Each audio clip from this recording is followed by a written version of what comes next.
राजस्थान के शेखावाटी के सीकर जिले में स्थित है परम धाम खाटू। जी हाँ, यहाँ विराजमान है खाटू श्याम जी। खाटू का श्याम मंदिर बहुत ही प्राचीन है।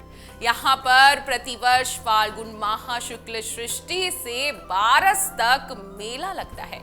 श्याम बाबा की महिमा का बखान करने वाले भक्त राजस्थान या भारत में ही नहीं बल्कि दुनिया के कोने कोने में मौजूद हैं। आइए जानते हैं कौन है बाबा खाटू श्याम, क्या है इनकी कहानी, क्यों लोग बाबा खाटू श्याम के दरबार में बढ़ चढ़ कर जाते हैं। सबसे पहले जान लेते हैं कौन है खाटू श्याम जी। खाटू श्याम जी भगवान श्री कृष्ण के कलयुगी अवतार हैं। महाभारत के भीम के पुत्र घटोत्कच और घटोत्कच के पुत्र बर्बरी थे। बर्बरी को ही बाबा खाटू श्याम कहते हैं। इनकी माता का नाम हिडंबा है। खाटू श्याम की एक पौराणिक कथा है जिससे हम जान सकते हैं कि कौन है बाबा खाटू श्याम। आपको बता दें, महाबली भीम के पुत्र घटोत्कच और दैत्यराज मूर की पुत्री मोरवी के अति बलशाली पुत्र बर्बरी हुए। बर्बरी को खाटू श्याम, श्याम सरकार, सूर्यावचा, शीश के दानी, तीन बाणधारी जैसे नामों से जाना जाता है। एक बार परम तेजस्वी बर्बरी ने श्री कृष्ण से पूछा, हे प्रभु, इस जीवन का सर्वोत्तम उपयोग क्या है? श्री कृष्ण बोले, हे पुत्र, परोपकार वह निर्बल का सहारा बनकर सदैव धर्म का साथ देते रहना ही जीवन का सर्वोत्तम उपयोग है। इसके लिए तुम्हें बल और शक्तियां अर्जित करनी पड़ेगी। अंत तुम महिसागर क्षेत्र में नव दुर्गा की आराधना कर शक्तियां अर्जित करो। बर्बरी ने 3 वर्ष तक कठोर तपस्या कर मां दुर्गा को प्रसन्न किया। देवी ने बर्बरी को 3 बाण और कई शक्तियां प्रदान करी, जिसमें से तीनों लोकों को जीता जा सकता था। जब बर्बरी की महाभारत का युद्ध देखने की इच्छा हुई, तब वे अपनी माता से आशीर्वाद प्राप्त करने पहुंचे। तब माता को हारे हुए पक्ष का साथ देने का वचन देकर युद्ध भूमि की तरफ बर्बरी ने प्रस्थान करा।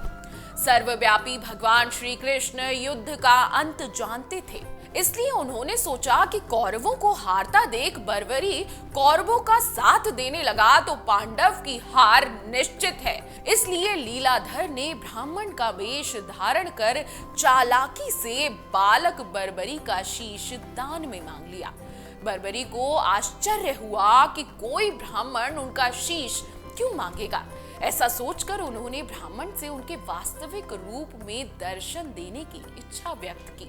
श्री कृष्ण ने उन्हें अपने विराट रूप के दर्शन कराए। बर्बरी ने उनसे प्रार्थना की कि वे अंत तक युद्ध देखना चाहते हैं। श्री कृष्ण ने बर्बरी की यह बात स्वीकार कर ली और उनका शीश सुदर्शन चक्र से अलग कर दिया। शीश काटने के बाद मां चंडिका देवी ने वीर बर्बरी के शीश को अमृत से सींचकर देवत्व प्रदान किया। तब इस नवीन जागृत शीश से श्री कृष्ण बोले, हे वत्स, जब तक पृथ्वी, नक्षत्र और सूर्य चंद्रमा है, तब तक तुम सब लोगों के लिए पूजनीय हो जाओगे। इस तरह उनका शीश युद्ध भूमि के समीप ही एक पहाड़ी पर सुशोभित किया गया, जहां से बर्बरी संपूर्ण युद्ध का जायजा ले सकते थे। श्री कृष्ण ने युद्ध की समाप्ति के बाद बर्बरी के शीश को पुनः प्रणाम करते हुए कहा, हे वीर बर्बरी, आप कलयुग में मेरे नाम से सर्वत्र पूजित करे जाओगे। भक्त अभिष्ट कार्यों को आप पूर्ण करोगे। ऐसा कहने पर समस्त नवमंडल उल्लासित हो उठा एवं स्वयं बाबा के देव स्वरूप शीश पर पुष्प वर्षा होने लगी। श्री कृष्ण ने कहा था कि आप हमेशा मेरे नाम से पूजे जाओगे।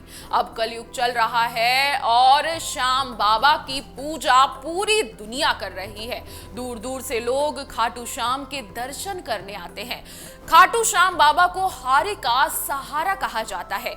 जब कोई भी भी कहीं से कुछ कर नहीं पाता, निराश हो जाता है, तब वह भक्त खाटू श्याम बाबा के पास अपनी अर्जी लेकर जाता है। और कहा जाता है कि ऐसा कोई व्यक्ति नहीं जो खाटू श्याम बाबा के दरबार से खाली हाथ आता है। खाटू श्याम बाबा सबकी बात सुनते हैं और सबकी मनोकामना पूर्ण करते हैं। दूर दूर से खाटू श्याम के दर्शन करने लोग पहुंचते हैं और हर रोज खाटू श्याम बाबा के मंदिर में लाखों भक्तों की भीड़ लगी रहती है। अगर आपको हमारा ये वीडियो पसंद आया हो तो हमारे चैनल जीवांजलि को सब्सक्राइब करें